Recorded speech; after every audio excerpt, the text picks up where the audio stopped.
ভারত এখন জঙ্গি রাষ্ট্র হিসেবে পরিচিত হচ্ছে। তারা যদি আওয়ামী লীগকে সহায়তা করে তাহলে ভারতের সাথে বাংলাদেশের সম্পর্ক বন্ধুত্বপূর্ণ হবে কিনা তা বিবেচনার সময় এসেছে বলে জানিয়েছেন বৈষম্য বিরোধী আন্দোলনের আহ্বায়ক হাসনাত আব্দুল্লাহ। শ্রীলঙ্কা আবারও রপ্তানিতে শীর্ষে। সন্ধ্যায় বৈষম্য বিরোধী ছাত্র আন্দোলনের গাড়ি বহরে হামলার প্রতিবাদে সংবাদ সম্মেলনে একথা বলেন তিনি। জানান 5ই আগস্ট থেকে এখনো পর্যন্ত একজন আওয়ামী লীগের সদস্যকে কিছু করা হয়নি, এখন ওরাই চোরা গোপ্তা আক্রমণ করছে। হাসনাত আব্দুল্লাহ বলেন, বাংলাদেশ বিরোধীদেরকেই সহযোগিতা করছে ভারত। শেখ হাসিনা ভারতের পৃষ্ঠপোষকতায় বাংলাদেশের বিরুদ্ধে ষড়যন্ত্র করছে, তাই এখন ভারতের সাথে সম্পর্ক হবে চোখে চোখ রেখে। আধিপত্যবাদের আগ্রাসনের চিন্তা থেকে ভারতকে বেরিয়ে আসার আহ্বান জানিয়ে তিনি বলেন, ভারত যদি শেখ হাসিনাকে ফেরত না দেয় তবে ধরে নেওয়া হবে ভারত জঙ্গির পৃষ্ঠপোষক।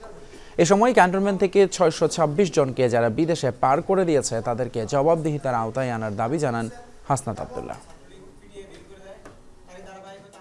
পার্শ্ববর্তী দেশ ভারত এই জঙ্গিদেরকে পৃষ্ঠপোষকতা দিচ্ছে, এই উগ্রবাদী হিন্দুত্বকে পৃষ্ঠপোষকতা দিচ্ছে, এই পৃষ্ঠপোষকতা দিয়ে safe house of the terrorist হিসেবে পরিচিত হচ্ছে।